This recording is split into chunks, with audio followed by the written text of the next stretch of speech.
Jadi kalau zikir itu sudah kuat dalam diri kita, ya sudah menghadirkan esensi zikir dalam diri kita, yang dilihat semuanya itu semua anugerah Allah Subhanahu wa taala. Jadi saat dia gembira itu dia bersyukur, dan saat dia sedang mengalami duka dia bersabar. Semua sama sebagai ibadah. Semakin kenal, semakin dekat, semakin mudah. Kadang belum minta sudah diberi. Ada yang orang belum berucap, Allah sudah berikan. Sehingga ketika menghadapi masalah yang sama, ringan, bukan gak punya masalah, akan dihadapi, diringankan oleh Allah. Masalah yang sama, ini sampai ribut, adu argumentasi. Orang ini cuma senyum selesai. Kenalkan kepada Allah, nanti biarkan janji yang disampaikan oleh lisan Rasulullah itu terjadi. Pengen level tertinggi itu butuh perjuangan. Latihan dulu, kan? Menguras fisik, energi, tenaga, biaya, hasilnya indah. Tapi ada jalan cepat untuk mendapatkan itu. Nih aksesnya, bangun kepada Allah.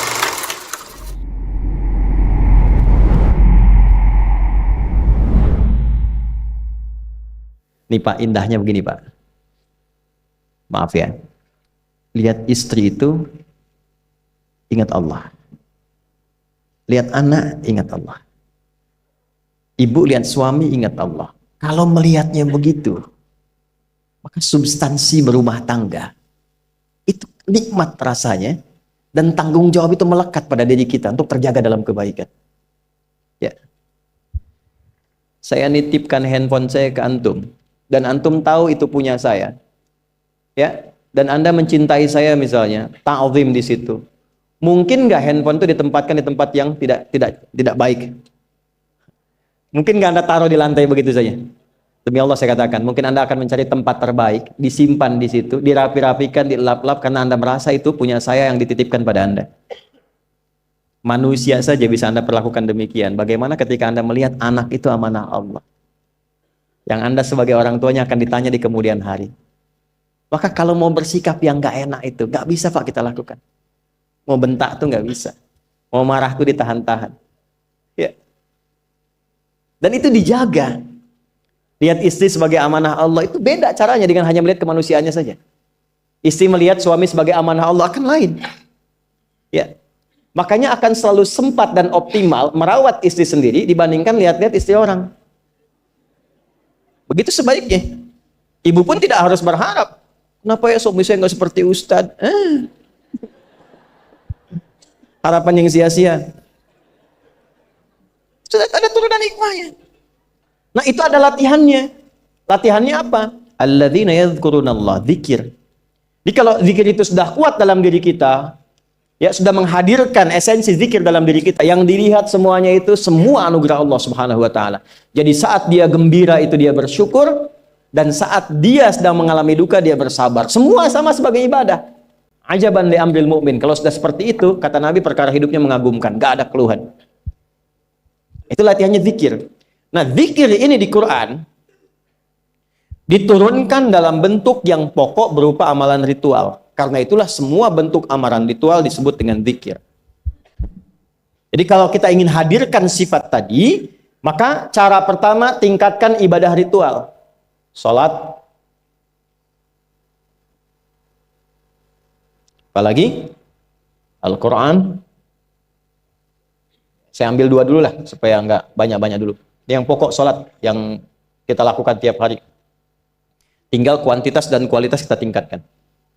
Maaf, lihat sini baik-baik. Salat itu di Al-Quran disebut dengan zikir. Dalilnya Quran surah ke-20 ayat ke-14. Dan langsung disarikan dengan fungsi ibadah sebagai fungsi hidup kita. Sudah?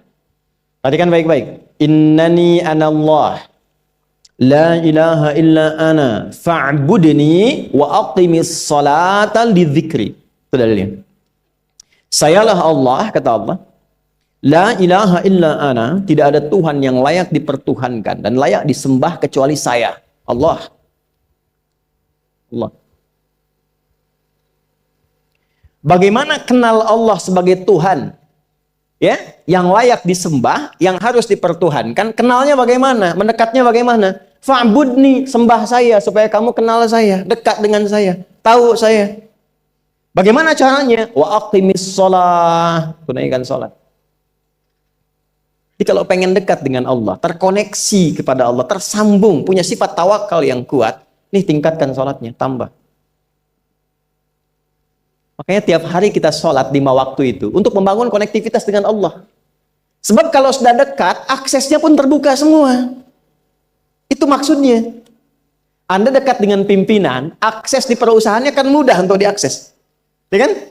Kita punya kenalan yang kuat, yang punya sesuatu, aksesnya mudah dibuka. Kita kenal Allah dan dekat dengan Allah, apa yang sulit bagi Allah. Dan ini kita yakin. Nah sekarang Allah kasih jalan. Coba lihat orang-orang dulu. Ya. Mereka ketika akan melatih dirinya untuk tersambung kepada Allah, sholat semua, termasuk para nabi, rasul. Tapi dahsyatnya, ketika ada apapun dalam kehidupannya, yang sulit Allah mudahkan. Minta langsung dikabulkan. Dan sangat luar biasanya seringkali terjadi mintanya lewat sholat. Nabi Zakaria itu kan dihukumi istrinya oleh medis itu menopause dan mandul. Maaf, nggak mungkin punya keturunan. Kapan mintanya? Dalam sholat. Mohon sama Allah. Dan itu dikabulkan. Dan diabadikan di Quran dengan surah yang sama, Ali Imran ayat 38 sampai 39. Hunalika da'a Zakaria rabbah qala rabbi habli min ladunka dzurriyyatan thayyibah innaka sami'ud du'a. Ya Allah, mereka mengatakan aku nggak mungkin punya keturunan. Mereka mengatakan istriku punya keterbatasan. Maka aku memohon kepadamu yang tidak punya batas dalam pemberian. Engkau yang maha mendengar. Kalau kepada yang maha mendengar doa saya tidak dikabulkan, mohon tunjukkan kepadaku lewat sholat ini ya Allah, dengan cara apa lagi dan kepada siapa aku mesti memohon. Itu nggak nunggu lama, permohonan selesai turun jawaban ayat 39-nya. Fanadathul malaikatu wa huwa qa'imun yusalli fil mihrab. Turun malaikat mengabarkan engkau dapat kabar gembira akan punya anak, langsung namanya dikasih Allah Yahya. Annallaha yubasyiruka bi Yahya. Artinya hidup yang mustahil menurut manusia, lahir dari rahim seorang perempuan, maaf, yang divonis monopause dan mandul, bayi yang hidup, kata Allah nggak ada yang mustahil, lahir dan terjadi itu. Yahya, John, lahirlah. Kapan terjadinya? Saat sholat. Karena itu saat dipanggil sholat, itu isinya tuh kan doa semua. Silakan ngecek, isinya doa semua. Dari mulai takbir, sujud sampai salam, isinya doa semua. Dan itu konektivitas kita dengan Allah, minta. Kapan itu bisa terkabul dengan cepat doanya? Kapan selesai urusan kita? Kalau koneksinya bagus. Makanya disebutnya zikir, yang terhubung, yang nyambung. Semakin kenal, semakin dekat, semakin mudah. Kadang belum minta, sudah diberi. Ada yang orang belum berucap, Allah sudah berikan. Sehingga ketika menghadapi masalah yang sama, ringan, bukan nggak punya masalah, akan dihadapi, diringankan oleh Allah. Masalah yang sama, ini sampai ribut, adu argumentasi. Orang ini cuma senyum selesai. Betapa banyak masalah kecil, diargumentasikan jadi besar. Akhirnya problem. Tapi tidak sedikit masalah besar, dihempaskan di atas sajadah. Ketika koneksinya dengan Allah itu kuat, tiba-tiba hilang seketika, selesai. Makanya Nabi Yakub, kalau punya masalah, yang beliau lakukan apa? Dia bentangkan sajadahnya, dia sholat, dia mohon kepada Allah. Itu dilestarikan di Quran surah ke-12 Yusuf ayat ke-86. Aku tuh kalau sedang punya masalah apapun, ya aku bangun konektivitas dengan Allah. Innama ashku bathi wa huzni ilallah. Saya curhatnya cuma sama Allah. Ini Pak, ini bagian pertama. Nah, jadi kalau ingin semakin kuat, sampai ada masalah diringankan, mau kerja dibukakan pintunya, itu ada jenisnya. Yang pokok ada 5 waktu, 17 rakaat. Yang detil itu ada pada sunnahnya. Dan itu hebatnya dalam Islam. Dijelaskan caranya, disebutkan tujuannya, dan diterangkan hikmahnya. Contoh. Kita sekarang jam berapa? Jam 9.20. Di waktu saat ini ada waktu sholat disebut dengan sholat duha. Duha itu dibagi 3. Ada awal duha, penguat zikir, pengganti seluruh bagian zikir di tubuh kita, yang disebut dengan syuruk. Itu kurang lebih jaraknya 1 jam setelah subuh. Jadi kalau tadi 4.45, ya 5.45 menjelang jam 6 itu masuk syuruk. Setelah itu masuk ke jam 8 sampai ke kurang jam 10 itu pertengahan duha. Pertengahan duha. Apa fungsinya? Di antaranya mempermudah rizki. Di antaranya. Bilangannya berapa? 2 sampai 4 rakaat bisa dikerjakan. Ya, dan harapannya apa? Bukan pada rizkinya. Ya, jadi jangan sampai motifnya cuma sekedar ke duniawi, kurang tepat. Kenalkan kepada Allah, nanti biarkan janji yang disampaikan oleh lisan Rasulullah itu terjadi. Ya, Jangan pada rizkinya, ini terbatas, cuman sampai situ. Tapi kalau kita minta sama Allah, dikasih jalannya tuh dari sisi yang tidak kita duga. Anda berhitung, Allah kasih hitungan. Anda tak berhitung, Allah kasih apa yang tidak pernah Anda hitung sebelumnya. Itu poinnya. Maka lakukan sholat dekati, itu yang disebut sholat duha. 2 rakaat, tambah lagi 2, untuk kenal Allah. Kalau sudah merasakan dekat, sudah nyaman, sudah enak, muncullah kemudian kesan dalam hati. Terserah Allah mau kasih berapa. Yang penting sudah enak, sudah damai. Di titik itulah kemudian Allah limpahkan dari apa yang nggak pernah kita duga sebelumnya. Tiba-tiba keluar, kok ada telepon, dapat proyek, dapat macam-macam. Tapi tujuan sholatnya bukan untuk proyeknya. Buat kenal Allah, ulul albab ini. Kalau cuma pengen lancar, baru serabutnya. Kalau cuma pengen lulus proyek, itu baru daging luarnya. Ulul albab itu kenal Allahnya, sehingga dia tahu akses intinya tuh itu. Itu poinnya. Dan gak mahal. Emang kalau sholat duha di An-Nur bayar, Pak?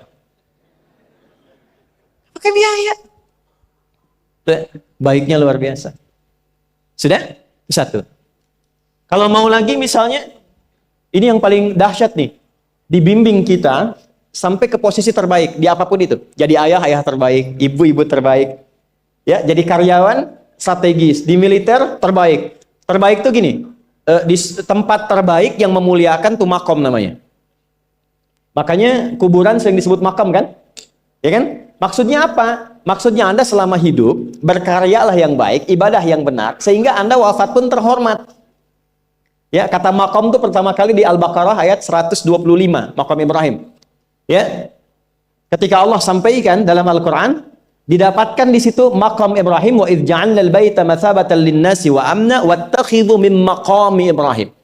Makanya kalau kita tawaf itu dari mulai Hajar Aswad kan sampingnya dekat sekitar 5 meter ada maqam Ibrahim kan? Itu tapak kaki pertama beliau meninggikan pondasi Ka'bah dan di situ diabadikan kemuliaannya sampai beliau wafat. Dikenal sampai sekarang. Ya, setelah sekian abad. Jadi kalau kita ingin terhormat dan masih dikenang sampai kapanpun itu maqam namanya. Tapi ada cara yang lebih hebat. Anda di posisi itu, lawan pun mengakui memang Anda yang pantas ada di situ. Itu namanya maqam mahmuda. Maqam mahmuda. Siapa yang bikin urutan 100 tokoh paling berpengaruh di dunia? Siapa? Saya tanya, yang nulis siapa namanya? 100.000? 200.000? Dia mencari langsung di Google tuh. Lambat mas, waktu habis. Michael Chart. Dia yang nulis, maaf ya. Urutan pertamanya siapa?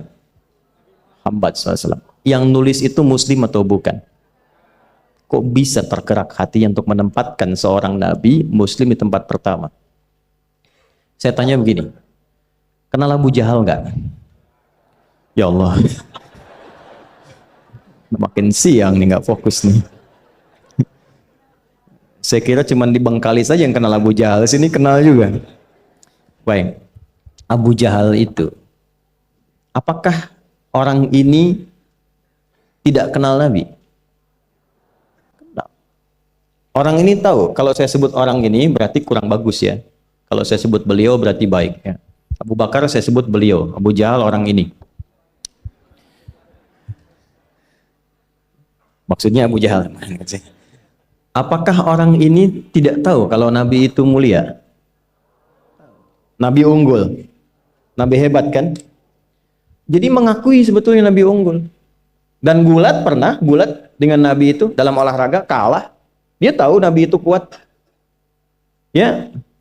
Di dalam cinta juga tahu Nabi paling unggul. Abu Jahal melamar Sayyidah Khadijah ditolak, Nabi nggak lamar, Sayyidah Khadijah minta dilamarin. Ya.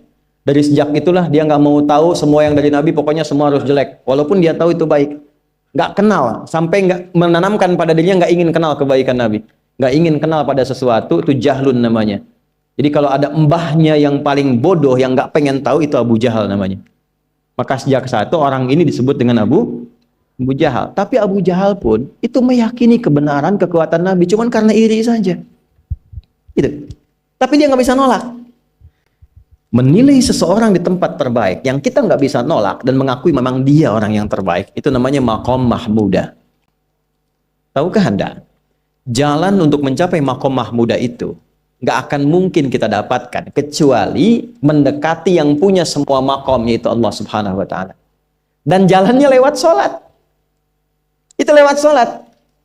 Tapi karena ini levelnya istimewa, tingkat tertinggi, ya prajurit pengen jadi komandan terhebat yang diakui, nggak ada orang nyoal. Di kepolisian pengen jadi pimpinan yang baik dan semua mengakui sehingga nggak ada yang nyoal. Di perusahaan pengen jadi pimpinan yang ideal, ya semua mengakui, nggak ada yang nolak. Itu makom mahmudah. Jalannya apa? Ternyata nggak pakai uang, nggak pakai koneksi-koneksi yang tidak jelas. Koneksinya dibangun dengan Allah sehingga Allah melembutkan hati semua orang itu untuk menetapkan dia yang terbaik. Salat. Karena levelnya tinggi, dinaikkan dari sekedar salat fardu. Ditempatkan di waktu yang tidak biasa. Butuh pengorbanan, butuh perjuangan. Namanya tahajud. Turunlah Quran surah ke-17 ayat 79 sampai 81 itu.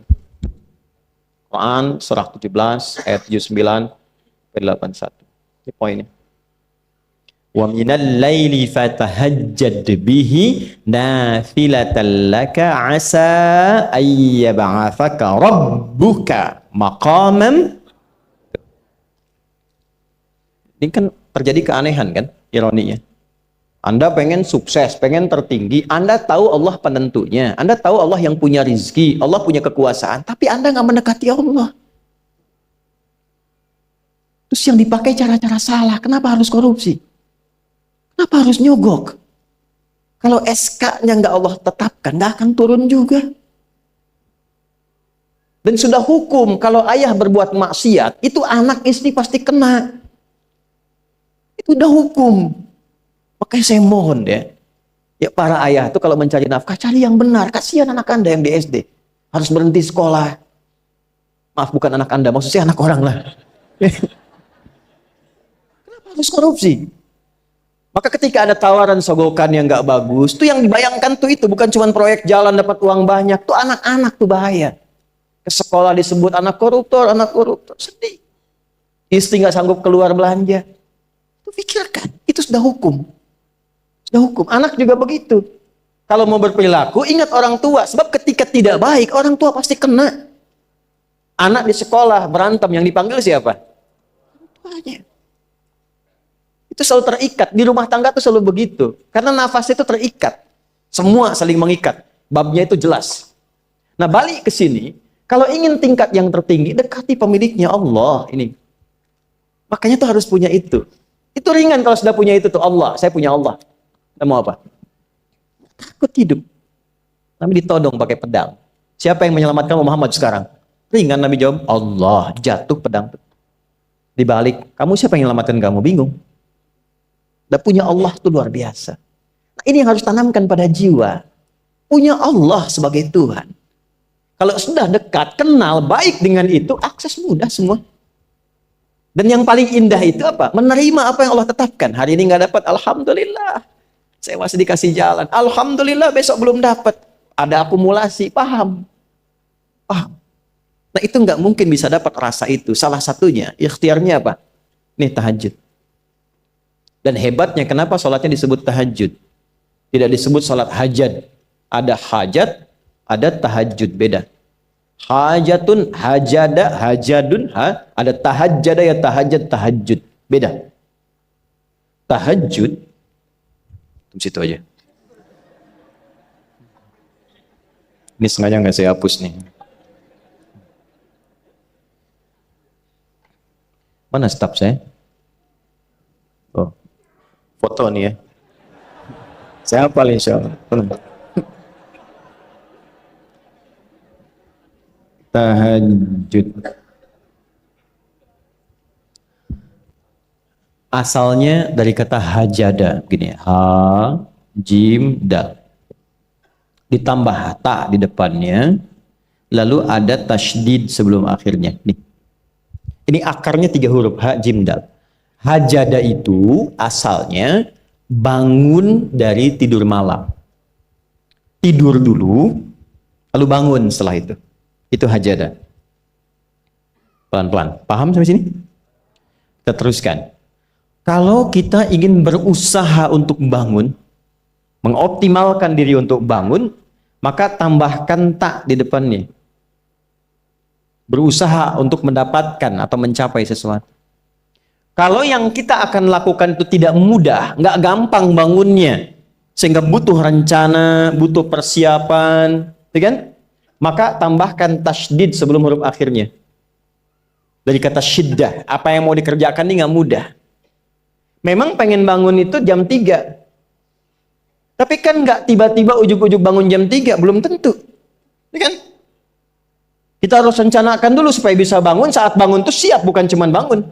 Bangun jam 3, salatnya 4:30, ya kan jauh. Maka untuk bangun jam 3 itu butuh persiapan, nih syiddah. Maka rencanakan, pasang alarm 3 kali. Misal yang ikhtiarnya jam 2, jam 2.15, jam 2.30. Alarm jam 2 untuk mematikan alarm yang kedua. Gitu kan? Yakin saya Anda kalau pasang alarm malam tuh nggak satu, yakin? Bangun, ceklek, mati. Minimal ingat akan ada alarm berikutnya kan? Itulah tak. Allah itu sudah tahu modus-modus kita itu. Karena alim maha mengetahui. Detailnya kan kita lakukan kan Allah sudah tahu. Alarm yang kedua membangun kesadaran paripurna. Peringatan kedua. Kalau pengen bangun, enggak tertidur. Maka ketika sampai pada alarm ketiga, sudah sadar kita. Oh. Bapak, Bu, alhamdulillah. Lebih baik telat daripada enggak sama sekali. Bangun. Ini. Kalau kita tarik ke implementasi hidup, pengen level tertinggi itu butuh perjuangan. Latihan dulu, kan? Menguras fisik, energi, tenaga, biaya, hasilnya indah. Tapi ada jalan cepat untuk mendapatkan itu. Nih aksesnya bangun kepada Allah. Gitu. Kalau kita tingkatkan ini, itu luar biasa. Jadi itu. Jadi. Nah, kalau ini terus ditingkatkan, nanti membangun value yang terasa. Ada nilai-nilai yang terasakan, kita merasa lebih dekat dengan Allah. Yang biasanya tadi dipanggil azan baru ingat sekarang, baru selesai subuh udah ingat isya. Nanti isya bagaimana, gitu kan urutkan. Tapi tetap zuhur juga, zuhur, asar, maghrib, isya. Waktunya kenal jam berapa. Bahkan dipetakan, saya nanti akan ke sini, masjid yang terdekat di situ. Jadi lihat peta itu, ya lihat peta jalan. Saya nggak sebut nama supaya nggak endorse. Itu lihat peta jalan. Itu dia petakan, saya akan sampai di situ jam berapa, durasinya berapa, masjidnya di mana. Kalau tertinggal di situ, di sini saya sholat Jumatnya. Sampai ke situ. Nah, value yang membuat kita semakin meningkat dekat dengan Allah, itu takwa namanya. Takwa. Disebutkan sebanyak 240 kali dalam Al-Quran. Nah, intinya itu ini nih. Jiwa takwanya. Kalau ini sudah ada, Allahu Akbar. Silahkan Anda keluarkan semua kata-kata takwa di Quran. Tidak ada kecuali yang indah semuanya. Quran surah 65. 65 itu babnya bab tolak. Surahnya at-tolak. Tolak itu persoalan terbesar di rumah tangga. Nggak akan bisa terjadi yang demikian itu kalau ada takwa di dalamnya. Nyambung. Kalaupun mesti terjadi, itu spirit takwa mengarahkan pada yang terbaik. Makanya di ayat kedua di ujungnya, sampai ke ayat 3, apa yang terjadi? Di rumah tangga itu kan cuma 2 babnya. Satu masalah dari komunikasi, yang kedua materi. Perhatikan, wa may yattaqillaha yaj'al lahu makhraja wa yarzuqhu min haitsu la. Siapapun yang mampu meningkatkan takwanya kepada Allah, pakai man tuh, setiap personnya. Suami, istri, ayah, ibu, anak, satu keluarga mencoba meningkatkan takwa. Dia tahajud, bangun semua ingatkan. Bangun semua tahajud, salat duha, yuk ingatkan dimanapun. Alhamdulillah. Apa yang terjadi? Ketika dilakukan, apa jawab Allah? Yaj'al lahu makhraja. Enggak pakai alif lam, makhraja. Masalah apapun yang engkau alami. Suami berangkat ada masalah. Ada masalah umum yang semua orang mengalami itu. Tapi yang ini enggak. Kena macet, ada macet, dia mau berangkat. Tiba-tiba diarahkan, jangan lewat situ Pak, macet, Bapak kesini aja. Ya. Pak ikut kami saja Pak. Tiba-tiba patwal datang, ayo ikut. Ya, itu bisa terjadi. Wa yarzuqhu min haitsu la yahtasib. Bahkan rezekinya pun itu datang dari sisi yang enggak diduga.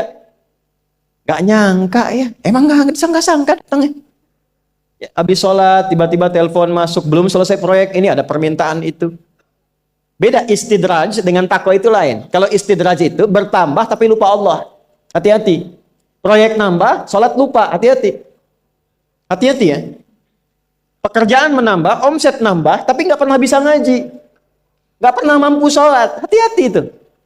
Dan paling bahaya kalau itu nambah terus sehingga membuat lupa semua ibadah. Itu istidraj namanya. Istidraj. Ancamannya akhirat tuh, hati-hati. Segera ingat, segera ingat. Tapi kalau semakin nambah, semakin ingat Allah, itu anugerah. Karena Allah telah menilai hamba ini paham menjalani kehidupan, sehingga dia ngerti. Makanya Utsman, Abdurrahman bin Auf, setelah masuk Islam, hartanya makin nambah. Karena kenapa? Karena telah dinilai layak mengelola harta, paham cara mengelolanya. Dapat segini, alokasikan ke sini. Dapat segini, alokasikan ke sini. Pak, di mana logikanya ada 600 truk hasil usaha? Bapak punya 600 perusahaan. Satu perusahaannya itu bergerak di bidang misalnya logam mulia. Ya, ada emas, ada berlian, ada macam-macam dan sebagainya. Satu kali Anda berhasil mendapatkan kurang lebih 600 truk logam mulia di dalamnya. Mau datang kemudian ke tempat Anda di jalan. Tiba apa yang terjadi? Ada komen tetangga kepada Anda. Misal, komennya nggak langsung, cuma ke teman tetangga Anda dengar. Waduh, Pak Asep hisabnya luar biasa kayaknya ya. Hisabnya, bukan berliannya. Hisabnya luar biasa, terus nyampe di telinga Anda. Kira-kira ketika mendengar itu respon Anda apa? 100.000? Bingung kan? Bingung. Lihat Abdurrahman bin Auf, jazakallahu khair. Datang 600 kafilah pakai unta. Isinya semua emas, berlian, perak, macam-macam. Heboh Madinah, bum bum bum bum bum bum bum. Tiba-tiba Sayyidah Aisyah komen radhiyallahu taala anha. Beliau kan yang terdekat dengan Nabi, satu istri Nabi SAW.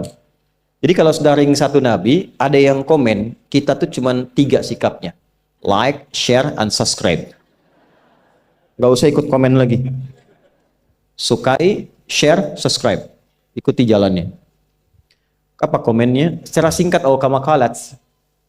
Aku pernah mendengar Nabi SAW mengatakan, Abdurrahman bin Auf itu agak lambat hisabnya. Ya, selamat-lambatnya cepat juga dibanding kita kan? Ya? Maksudnya apa? Ingin menggambarkan betapa banyak kekayaannya. Scan, checklist, semua. Ketika mendengar komen itu, apa kata Abdurrahman bin Auf? Saya jadikan semua yang baru datang itu saya sedekahkan semua untuk orang Madinah. Supaya mempercepat hisabnya itu. Saya sedekahkan semua. Bisa nggak begitu?